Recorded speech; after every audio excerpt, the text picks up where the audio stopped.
everybody, welcome to this video which focuses on a duet of Wild Spirit revamps. These are the latest two cards from the original Wild Spirit deck that I have redone and I hope you will like them. The first one is, this is the original, put it down here, that's better isn't it? This is the equivalent of the Hermit card, and because of this I am dedicating this video to Simon from the Hermit's Cave. I shall leave a link to his marvellous channel below. I did this very much with him in mind because he's been such a lovely person to me and to so many other of you. So this is an appreciation for him. So yes, this first revamp that I'm going to show you is the Hermit card, which was called in the original Wild Spirit Healer Wise Counselor, but I shall come back to the titling of it in a while. First of all, let us look at the actual piece. I wish I could stand on some sort of podium to get the whole card in. I have made quite a lot of changes here, hopefully for the better, but by the time I've got to this stage in my revamping, I have realised that it is virtually impossible for me to do anything that looks remotely like the original Wild Spirit versions, because my style now is so strongly rooted in the Everyday Enchantment deck, and that's just the way I draw now. I can't do any different, so that's just the way it's going to be. I'm afraid I really can't recreate how I used to do this. I know I've said this on many occasions in previous videos, but I really can't. And it's becoming increasingly obvious that they're going to look more and more like that Everyday Enchantment style of realism. However, all of the original elements of the deck will remain, and it will keep that fairy tale essence to it. I'm not going to start meddling with the actual content unless it's something that I feel is completely wrong. But in terms of this one, if we just look at the original for a second, all the key elements, all the key elements are there, as in the healer figure, the cat, the magical pouch. There isn't a teacup anymore. The two hands on the table, which I will talk about again in a minute. The herbs, the dried herbs and so forth hanging from the ceiling in the stone cottage. The fireplace. The blue of the healer or hermit's outfit. So all those key elements are still there. It's just the details that have changed, really, with some added bits. Before I go on, the amazing synchronicity of doing this when I started to do this, which was a few weeks ago, these don't come together overnight. There is such a lot of work involved in doing these revamps. And when I was doing this, I switched on my computer on that particular day when I just started, and I found that this was the Google Doodle of the day. If you're familiar with those, they celebrate various people alive and dead, usually dead quite a long time, and this is what came up. A healer in a blue robe, a female healer in a blue robe holding a man's hand. Now this turned out to be a Dr. Ruth Fowl. I'll just read a little bit about what they said about her. Ruth Katerina Martha Fowl was a German-born Pakistani Catholic nun, which is quite an extraordinary thing in itself, and she was a nun of the Society of the Daughters of the Heart of Mary and a physician. She moved from Germany to Pakistan in 1961 and devoted more than 55 years of her life to fighting leprosy in Pakistan. And that was the doodle of the day that came up just as I was starting this, so I really felt as if I wanted to bring some of that her spirit into this as well, which is a wonderful coincidence, and I'm very grateful for it happening, because it allowed me to, although this obviously doesn't look like the lady herself, I wanted to bring some of her serenity, her grace, her kindness, her dedication, her connection to spirit, all those things I wanted to bring forth into this, much more so than I had done with the original. There's nothing wrong with the originals at all. I really stand by them as pieces of their, at the time, and they do stand up still on their own, but I feel now I'm much more able to bring through the essence of the character that I'm depicting, because I spent so long, 10 years, depicting the characters in the Everyday Enchantment deck, that can't but help be translated through now. And hopefully while I'm talking you can focus on some of the elements of this card here. One of the important things is about in the original was that I didn't have a lantern like the Hermit's light. I did have the light coming in through the window, which I have kept in this version. You have the sun rays coming in through the window illuminating her hand, but I have actually added a candle in here as well, because it is quite a dark stone cottage, and I thought that was appropriate on the table where she is doing her healing. You can see the energy coming from her hands. Now in the original, focus please, you can see the energy coming off her hand is much more swirly and stylized. This is just more subtle energy connection coming here. And now, rather than her having a hand that was doing nothing really, I thought it would be nice if she had a hand holding out a card to the person who was visiting her in her hermit's cave, her cottage. And of course it had to be the hermit card. Now I was a bit concerned about this because the Wild Spirit deck is meant to be a time out of time. It's a sort of mythical fairy tale realm, if you will, that crosses over into ours, or a time that has long gone, a sort of another age, another more magical age, perhaps something that is the Everyday Enchantment was obviously about revealing the enchantment that is still inherent in our age, in every age, but this one was more about bringing something perhaps from the past through, or if from a fairy story. So I was a bit concerned about depicting the Rider-Waite-Smith. I have to be very careful. I always forget to say Rider-Waite-Smith card, tarot card of the Hermit, because that is of an era that is 100 years ago, perhaps. I'm sorry, I haven't got the exact date, but it's only, within the last century that artwork was created by Pamela Colman Smith, and so it's not really timeless. So let me know what you think. Should I change that design on there, or is it okay? Just because when it's on a card, it's going to be a lot smaller than this. You're barely going to see it, but it gives some sort of sense that there is a hermit figure on there. I don't think I need to be too worried that it looks like the Rider-Waite-Smith version. The other thing that I sort of concerned about was that on the original, the hand on the table that is reaching towards the healer's hand is pointing downwards. I thought it would be much nicer if it was receiving. I was aware that this is the hermit's cave, this is the hermit's cottage, this is the healer's domain, her nook, and so I didn't really, having somebody else in there, I didn't know whether I should just forget that and have nobody in there. But the point of this one is that she stays within this realm, and people come into her and go away. She doesn't necessarily go out into the world, but people do come to her, and she is using what she is learning in her realm to do good to people who come in, and to other creatures, all creatures that would need healing or guidance or anything else that she can offer. So I did think that it was appropriate to have this hand, because you can't see the other person.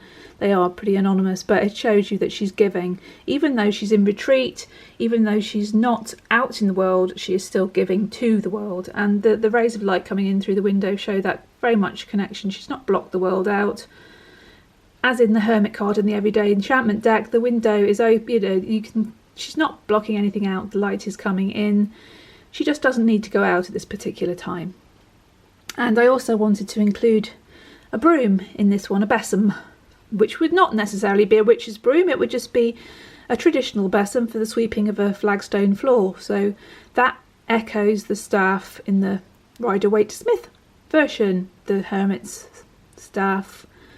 I thought it was important to include that, even though the original did not. The original Wild Spirit version did not have that in, though it did have this cat. The cat is now very much focusing on the other person and is a healer in their own right, probably, offering their own energy to whoever that person is that we can't see. We have the magical book here and a little glass bottle with something in there, some herbal tincture perhaps. The pestle and mortar, which is used to grind up the herbs to create the oils and for healing. Her reference book, she's got plenty of books here, all sorts of bits and bobs for keeping her remedies in. She's got some more dried plants in a vase there. Another thing which I had to change because it was clunky, I thought, again, there's nothing wrong with it, but for me as the artist, I didn't like it in design terms. I just put a dove over her head to show that she was a person of peace and healing, and I thought that would be a bit awkward to do. So in this card, I created a dove wall plaque on the stone wall, a wooden plaque with the dove. So it still looks like it's coming out of her head, but it isn't. It's just part of the stone wall behind her. And I think that pretty much covers everything. I'm quite happy to do another video if I've missed something out, but that's the basis of that one, because there is another one. And as we're on 10 minutes already, let's go to this one because I have a few other things to say. Okay, here we have the High Priestess, the Wisewoman Dreamweaver card in the Wild Spirit deck. I didn't feel it was necessary to change any elements of this. I've changed the design, the nature of the way things are designed slightly, but all the elements are absolutely still present. We have the raven, we have the wise woman, we have the sea and the magical island in the background, which also links into the moon card. If we go back to the revamp of the moon card, you'll see that because there is a connection. Although this is much more of a dark moon type phase, but we can talk about that another time. There is no blatant moon in this card, although there is a suggestion of light here. I didn't want to put a specific moon phase in because it can be more of a waning moon card rather than being the full moon, the being the influence of the moon. There's something slightly darker about this one, although she's not, look at her, she's a lovely lady. Now, one thing I did want to change slightly or to play about with a little bit was when I was doing this, I thought it would be nice, well, I thought it would be interesting in terms of the reading of the card and just to see how do you feel about this? I've made her eyes look very pale because possibly she has no physical sight. Her sight is completely of the she's using her inner sight. That's, she's looking off, but she can, maybe she's not got much physical sight. Maybe she's visually impaired. I wanted to make that a bit ambiguous. I like ambiguity with my cards. I don't want to make everything glaringly obvious, so that's up to you. Do you think that works? I think it looks very striking and possibly can lead us to think about what sort of vision she is using. It's her inner vision, or is it the vision of her eyes? The moth there, as I've said in one of the other cards, I can't think off the top of my head which one it was. I think it was the sun. I changed the way the moth was flying so it looked more like it is actually flying rather than it's just straight on. But it is the same. I think it's a hawk moth. We have a barn owl feather and a raven feather. We have beads. There's in the book that goes with it, there's a rhyme that she recites: shells and bells and cones and stones, I feel it in my blood and bones. So she's got little bones, little beads, stone beads. She's got bells tied in her hair. She's got shells, more bells, shells, bones. So she's got things attached to her there. I wanted to make her look much more tribal, if that's, it's not a very good word, is it? But I wanted to make her look much less like somebody we would just see in the everyday sense, but somebody that really would be of another age, of another time, someone that is, I mean, just the most marvellous, beautiful, kind, wise face, but also a little bit disconcerting because she's got these patterns, these spirals, these tribal markings on her. Let me know what you think of those. Does that work for you? To me, it shows that she's not quite like us, and that's the point of this deck. It's different to the everyday deck because there are lots of characters in here that are not people. I mean, that's the whole point of it. These aren't people that you would see every day. You might be able, you'll be able to relate to them. You'll still find their equivalents probably in everyday life, but they're not meant to be strictly just people like you and me. They're meant to be slightly magical, mythical, and in some cases quite strange to us. And that's the point. This is a different sort of deck. But as I have said, it is taking on that much more realistic look of the everyday enchantment. You can see with the raven, it's a lot more realistic looking than that raven. Sorry, my wild spirit card has been so well used. It's got a crunkle in the middle of it, a creasy crunkle, as you can see in the middle of it there. But you can see that the difference is that although this is one of my favourites, it still wasn't, I couldn't replicate it. I tried, and this is what came out. So it's very different, isn't it? Different and yet the same. All the elements are still there. There you go. Don't think I can say too much about that. Oh, I did change the fact that she's wearing a kind of a plaid shawl, rather than it just being a grey shapeless thing. It's like, you can see it's much more of a draped shawl with a pattern on it, just to break up the, I didn't want to just have it all blues and greys and things blending in. I wanted to have a little bit of contrast, but they're muted colours. They don't detract. I don't think they pick up some of the other colours from the shells and the sky and the water and so forth. I hope I can get this so you can see it. As I say many times, when I try and do this, I'll just move that one out of the way. When I do this, I am aware I am cutting pieces off. I am also aware that I keep saying that I will make an Instagram, and I've also thought I might make just a short video where I just do some slides of the revamps so you can have a good look at them. That might be a good idea, mightn't it? Just a short video of those.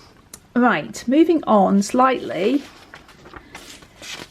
These are prints of the two cards with my idea for how to do the titles. Do you remember that I had, I think it was in the comments that I mentioned this. I don't know whether I mentioned it in an actual video, or I think I did actually, but I didn't go into it too much. I was worried about not leaving space to do the titles, and I really felt quite strongly that I wanted to do scrolls because they fit in so well with the wild spirit, magical fairy tale, slightly medievally mystical thing.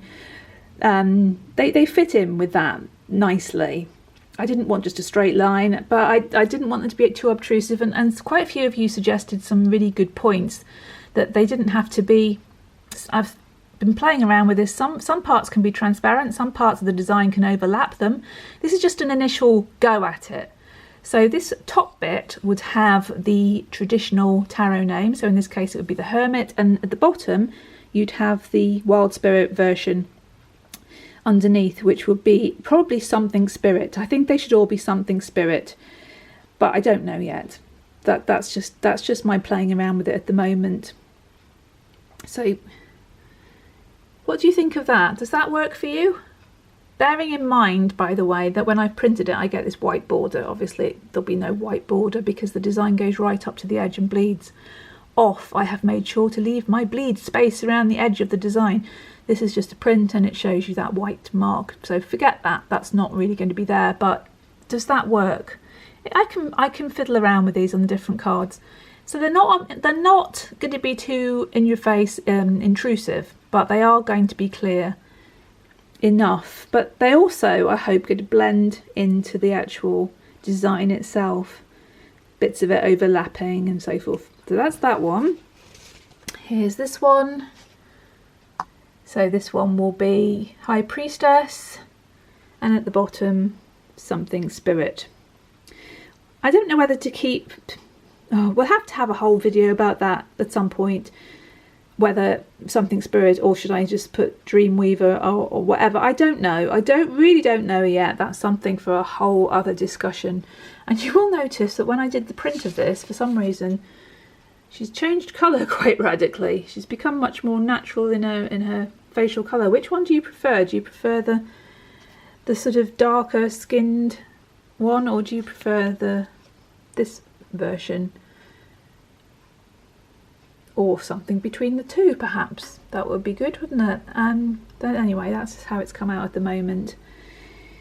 So yes, that is my suggestion for how to do the titles, so we don't have any borders and we don't have titles that are going to mean that I've got to chop bits off or whatever. They're just nicely incorporated within. I think that's okay personally, but let me know what you think. I rely on your comments so much. I'm going to make a whole other video in don't know, a few days perhaps, talking about a few things that are on my mind, some questions for you, just to show you some other things perhaps. I'm also going to be doing redoing this card, the revamp of this one, because I was not happy with it, because now I have the style has really developed into this one. The revamp I did of the world card, the wild spirit world card, it just didn't quite cut it, so I'm redoing that. It won't take quite so long because I've already got the whole thing down. I've just got to make some various small changes. I've got to recolour the whole thing, and it's going to take me a little bit of time, but at least I haven't got to fiddle around with the design. And now I've lost my thread of what I was saying completely. Yes, so I really do rely on your thoughts, your feedback, your comments, and if possible you're sharing these, because they're still, I know I'm going to talk about this in my next video. I know there are reasons why I'm never going to get very many viewers, because the main reason being that I'm not in the videos, I am not present as a person in my videos, and it's just about work.